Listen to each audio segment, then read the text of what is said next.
A new analysis on the vertebrae and pelvis of Neanderthal remains discovered in France during the early 1900s hopes to finally put an end to the debate on their posture.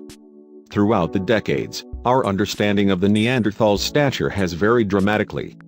While early reconstructions suggested the ancestors stood with a hunch, others have imagined their spines as straighter than the modern humans. But more recent research has indicated that their spinal curvature may actually have been a lot like our own. Reanalysis of the Chapelle-aux-Saints Neanderthal has added even more support to the interpretation that their anatomy was much like that of modern humans, finding that the spinal curvature fell within the normal human range. After more than a century of alternative views, it should be apparent that there is nothing in Neanderthal pelvic or vertebral morphology that rejects their possession of spinal curvatures well within the ranges of variation of healthy recent humans, the researchers argue in the new study.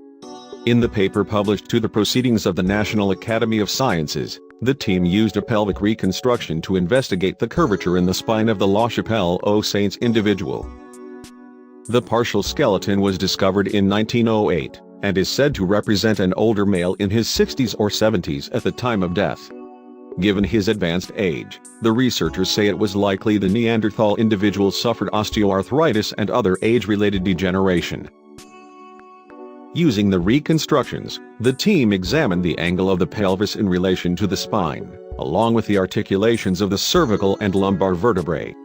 And they found this to be pretty similar to our own. On both accounts, the team says the Neanderthal individual's spinal curvature fell within the range of normal human posture, with the effects of the degenerative diseases considered. This, they say, is further supported by other Neanderthal bone discoveries. According to the researchers, the latest findings add yet another piece of evidence to support Neanderthal's anatomical similarity to modern humans. This reconsideration of the Chapelle-aux-Saints remains, as related to vertebral posture and pathology, should emphasize what was accepted half a century ago, but has been questioned as the relationship between the Neanderthals and modern humans has become close, the researchers write.